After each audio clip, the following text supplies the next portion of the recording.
inquiry, the application of it really is as we're getting in touch with our experience, getting into that inner world, and then beginning to recognize what's going on.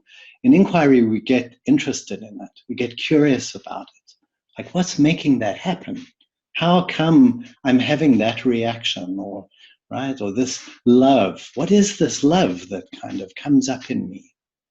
And that process really allows you to get clearer and clearer about what's going on in you. As I said, how you're meeting your life. And you begin to recognize that there's parts or ways in which you respond that come from really you, from your beingness. And there's parts or ways that you respond that are influenced more by your history, by your conditioning, right? And these are shaping the way you live in a way that is maybe no longer true, right? So life might not feel full and rich and fulfilling and all of that because in certain ways we're still living according to the conditioning and the influences of our early development. So the beauty of the process is the more you see that, the more you begin to see and feel and recognize what's going on in your experience in your life, right? That begins a process of clarifying and clearing up and seeing what's making things happen, right?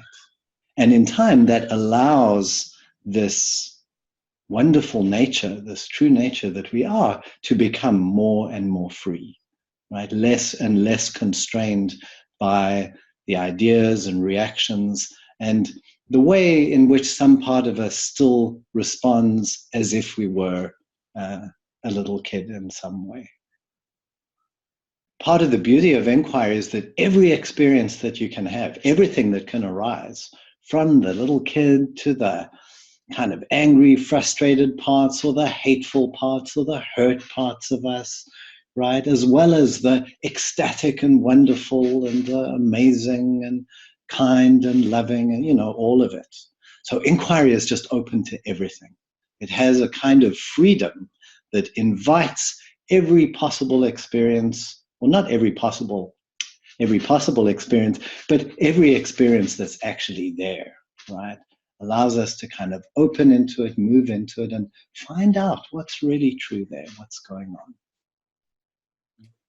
And that starts a kind of magical process whereby being in touch, recognizing, and beginning to understand what's happening allows some kind of magical transformation to happen.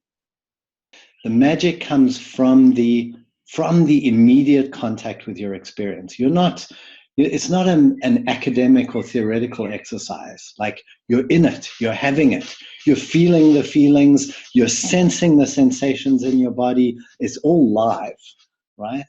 And that exploration of it live as it's happening, that's what brings about the magic. And, you know, for all of us, certainly for me, you know, that takes time to develop, to actually develop the in-touchness, right? To develop the contact with our feelings, the contact with our body, the contact with the very felt sense of our consciousness itself. You know, it takes some time and practice. But definitely with time and practice, it opens up.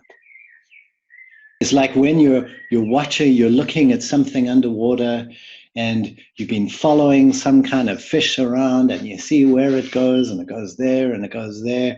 And then suddenly you kind of realize, oh, that's what it's doing, right? It's going there because, I don't know, it's like food is over there and it eats that and then it goes there. Not because you thought about it or read it in a book, but because you're actually seeing it happening in front of you, and you get and you understand what's going on because you're actually immediately seeing it there in it, not from mentally associating things, but from actually the clear understanding of the experience itself.